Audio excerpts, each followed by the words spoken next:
¿Qué tal? Muy buenos días a los seguidores de tiempo.com.mx y Puente Libre MX. El día de hoy nos encontramos con Félix Guerra Salazar, candidato a juez penal por el Distrito Bajos. ¿Cómo va la campaña?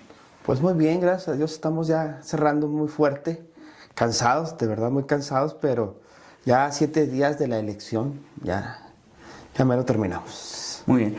Ahora que ha estado en estos recorridos últimamente, ¿qué es lo que piensa la gente de la justicia? ¿Qué le dice usted de la justicia? ¿Cómo la piensa? O sea, ¿cómo lo interpreta? Pues mira, es algo que pasó, que fue inevitable, pero que ahora que he andado por las calles y platicando con la gente, creo que sí era necesario, porque la gente no entendía qué hace el Poder Judicial. Mucha gente pensaba que porque se llama Poder Judicial éramos personas que perseguíamos gente y andábamos con pistolas e investigando. Entonces, el que hayamos salido a la calle y el que platiquemos qué es lo que hacemos, les interesó mucho en el sentido de que ahora ya saben qué hace un juez, incluso que hay pues distritos judiciales, que hay materia penal, familiar, civil, laboral, incluso pues que también hay materia local y materia federal. Entonces todo eso en su conjunto, primero los sorprende porque los abruma tanta información. O sea, dicen, oiga, pero entonces, ¿este qué hace? ¿Y este qué hace? Y luego después de rebasar eso, de explicarles eso, preguntan que si cómo se vota. Y ahí también está complicado porque son 11 boletas, dicen 11 o 12 boletas. Y entonces que los colores, que los números, que mujeres, que hombres, que hay boletas muy difíciles, que hay boletas muy fáciles. Y todo eso te va acercando a la gente y la gente no tenía conocimiento de lo que hace un juez y cuál es la función jurisdiccional. Entonces, ahí es cuando te das cuenta que quizá lo que pasó, que fue inevitable, tenía que pasar. Muy bien. ¿Quién es Félix Guerra? ¿Cuál es su trayectoria y cuál es su origen? Bueno, yo nací en la ciudad de Chihuahua, en 1972. Toda mi carrera la hice ahí, hasta la licenciatura. Salí yo en 1997, se parece que fue mucho, pero sí, el tiempo pasa. Tengo 30 años de servidor público. Empecé en un hospital como conserje. A veces, fíjate, ahora con la campaña uno está, repite y repite y repite las cosas, pero tiene uno que estar haciéndolo, porque son diferentes medios y porque son diferentes los públicos. Y entonces te decía que 30 años, yo tengo 52 años ya de edad, ya debí haberme jubilado. Pero dentro de mi experiencia está haber trabajado primeramente para el Instituto Chihuahuense de la Salud.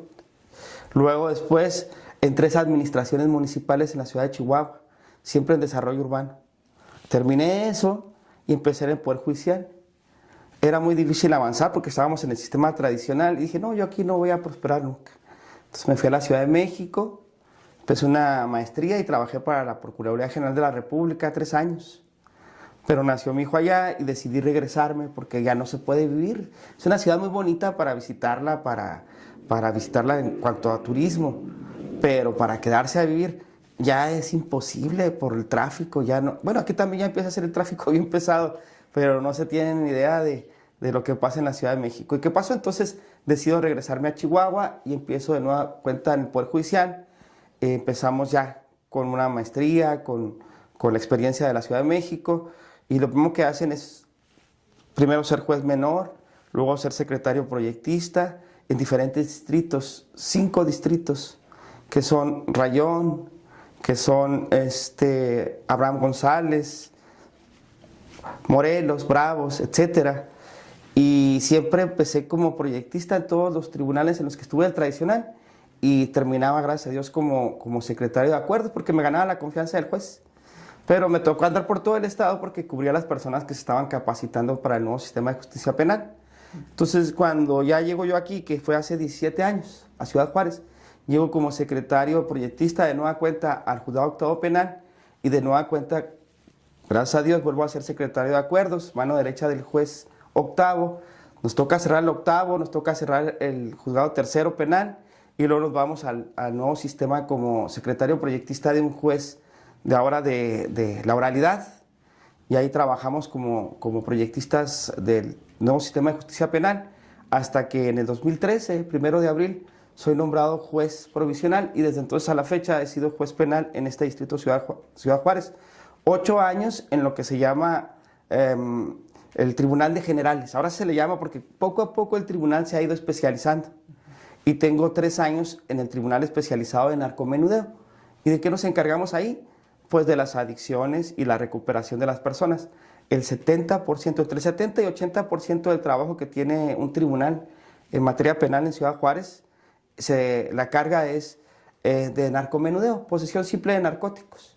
Entonces los estábamos tratando en un principio como un delito, porque es un delito, está en la ley poseer un narcótico, pero la verdad es que son personas enfermas. Las personas que poseen narcóticos en realidad pues son, vamos a decir, más que imputados, son enfermos. Entonces cambiamos nuestra mentalidad gracias a la especialización, porque tuvimos que especializarnos.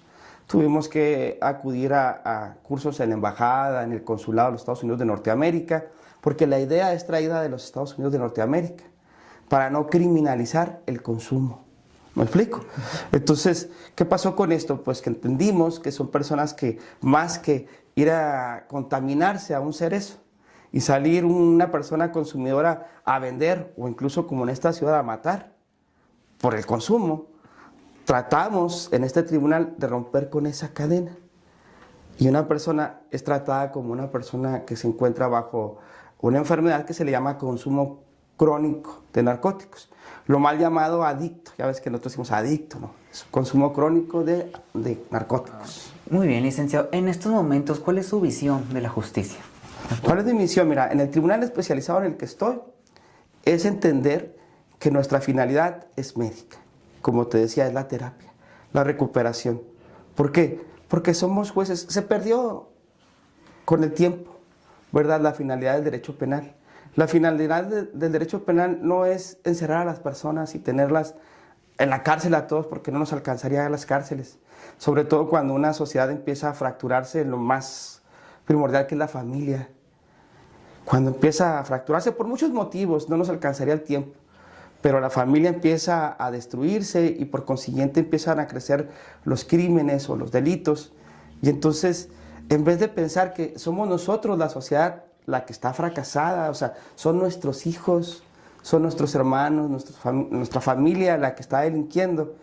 Y estamos tomando una actitud errónea, creo, porque la actitud que está tomando México es la del castigo, la de caeríamos en el discurso de quemar a la bruja y ahorcar al ratero, o sea, sin tener una conciencia en que son personas que merecen la recuperación. Y no solo en materia de narcomenudeo, también en materia de delitos como el robo o la violencia familiar, etcétera.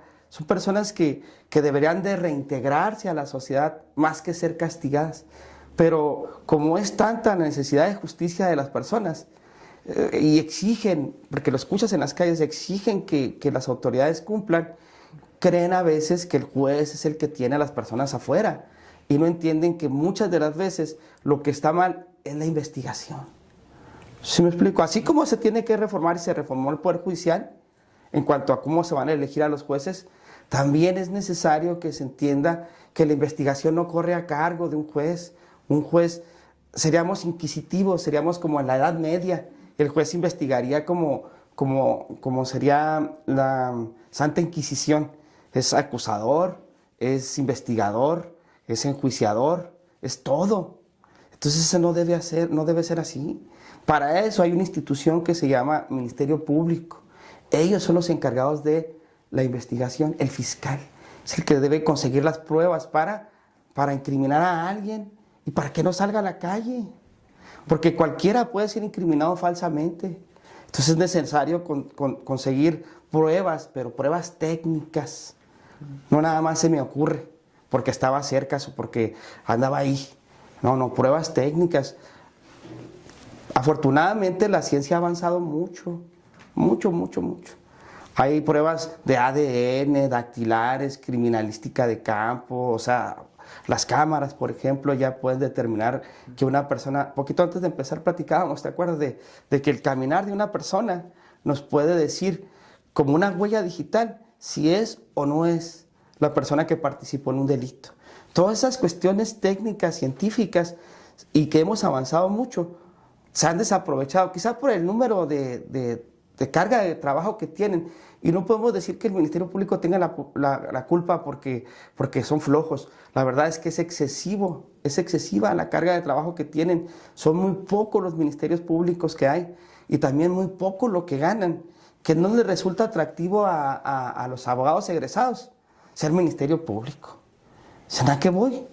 Pues, no gana nada. Y sin embargo tienen una carga de trabajo muy pesada. Entonces, tampoco mi actitud es echarle toda la culpa al investigador. Faltan recursos donde debe haber más recursos. ¿Cuáles son los valores que debe tener una persona juzgadora? Pues primero, un juez tiene que ser imparcial. Creo que un juez no debe estar comprometido nada más que con la justicia. Nada más. La imparcialidad. Nada más. ¿Por qué? Porque si un juez es imparcial y es justo, no va a discriminar a nadie, ni por su raza, ni por su credo, ni si por preferencia, ¿me explico? Entonces, el juez eso es lo que debe tener, ser imparcial, ser totalmente imparcial, ser libre en sus decisiones y no tener compromisos.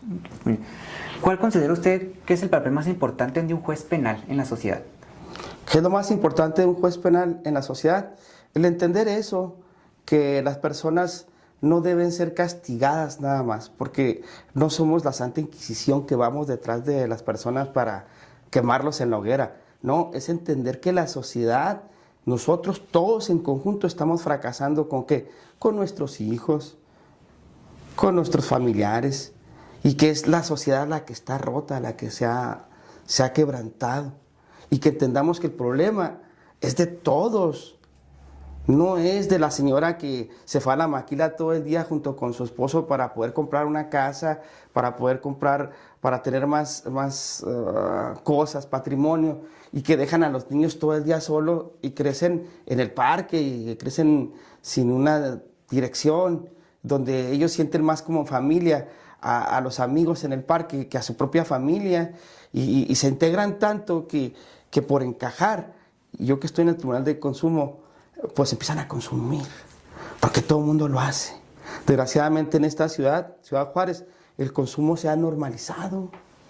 Ya lo ven como comprar chicles, o como se les hace un tamiz antes de entrar a una audiencia y les preguntas y te dicen, sí, pues tomo caguamas, cervezas y me fumo marihuana, y cuando me porto mal cristal, pero todo lo demás lo siente como si no estuviera haciendo algo malo.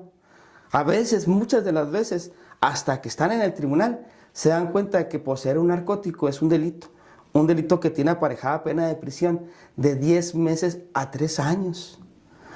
Y lo triste es que además de que hasta ahí se dan cuenta que es un delito, es que ellos crean que lo pueden dejar, por ejemplo. Se vuelven víctimas de la delincuencia organizada, que en vez de exportar todo ese cochinero que antes se nomás exportaba o se trasladaba a nuestro país, nos constituimos en un país ahora consumidor de narcóticos. Eso es muy lamentable. Entonces, ¿cuál es la finalidad de un juez? Entender eso, que la sociedad sí se puede cambiar, sí puede cambiarse a las personas. Tenemos buenos números. De cada 10 personas que mandamos a deshabituar, 7 se recuperan y no regresan. O sea que tenemos más una reincidencia de 3, del 30%. Muy bien, licenciado. Usted, en un caso en general o en particular, ¿usted cómo equilibraría la aplicación de la justicia, considerando los derechos individuales y el bienestar de las partes involucradas, especialmente en los menores? Bueno, mira, la justicia, eso es, tener las cuestiones equilibradas y entender que no todos somos iguales. Y tratar desigual a los desiguales, no igual a todos. ¿Me explico? La gente cree que la justicia es darle a todos así parejito. Y así estuvimos acostumbrados por mucho tiempo. Pero sabemos que hay personas que tienen características o cuestiones que por razones históricas han sido menospreciadas, y esto lo pongo en palabras como más comunes para que la gente pueda entender que no es cierto que tratar a todos igual sea lo correcto. Por ejemplo, el caso, mira, cuando estaba yo en Generales, teníamos el caso de que en Ciudad Juárez pues se maltrata mucho a la mujer. Incluso casi siempre, se ha ido quitando poco a poco, pero entonces se decía mucho eso de que, eres de Juárez, donde matan a las mujeres. O sea, ya parecía como algo común, por tanto, caso tras caso, tras caso, tras caso. Incluso la Corte Interamericana nos enseña a nosotros los jueces a tratar a las mujeres en Ciudad Juárez de una forma muy diferente a la que se trata en muchos países. ¿Por qué? Porque son demasiado vulnerables históricamente en esta ciudad. Entonces nos obliga a sus decisiones de la Corte Interamericana, es decir, una mujer sufre de maltrato, ¿por qué? Porque hasta las instituciones, o sea, desde el policía que llega y hace la primera intervención, empieza con el maltrato a la mujer, o sea, sistemáticamente se maltrató por muchos años a la mujer en Ciudad Juárez. Entonces, ¿qué pasa con el juez? Tiene que seguirse capacitando, tiene que ir a cursos, tiene que entender que debe tratarse a la mujer diferente. ¿Por qué? Porque ha sido notablemente vulnerada en esta ciudad. Incluso tenemos sentencias en contra del Estado mexicano porque somos de esa manera. Entonces, el juez, al sensibilizarse, por ejemplo, el caso de narcomenudeo, te voy a hacer así un caso muy sencillo y muy común. Los policías, desde el primer interviniente, tienen que tener la capacidad de saber que el trato a la mujer debe observarse desde ese momento. Protocolos que existen. Y no los observan, ¿por qué? Porque los tratan igual. De repente llegan partes informativos donde nos dicen, se estaban pegando una mujer y un hombre en un vehículo dándose de golpes, y a los dos los detuvimos, o en el parque. Pero existen protocolos tan sencillos como separarlos y decirle, señora, necesita ayuda. ¿Qué es suyo de él? ¿Quiere interponer una denuncia? Puede haber violencia familiar, usted sabe que tiene derechos, pero al tratarlos iguales, esa justicia que creíamos que es la correcta, que es la que debe impartirse, es incorrecto. Porque aún estando dentro del consumo de narcóticos puede haber un estado de vulneración. Me explico, en el que la persona que se encuentra en un estado superior hasta la puede estar obligar a consumir o a vender, etc. Por eso existen los protocolos de participación de las autoridades, en tanto al primer respondiente como el juez, en tratar bien las cosas como debe ser. Eso es la justicia. Muy bien, licenciado, ¿alguna cosa más que desea agregar? Pues nada más que soy Félix Aurelio Guerra Salazar, que tengo 22 años en el Poder Judicial, que lo he hecho todo, que lo he estudiado todo, que si quieren conocerme puedan seguirme en las redes sociales como Félix Aurelio Guerra Salazar, que pues me gustaría continuar, que soy el número 68, con boleta rosa, que más, pues nada más, creo que eso es lo importante, boleta rosa, Ciudad Juárez, juez penal.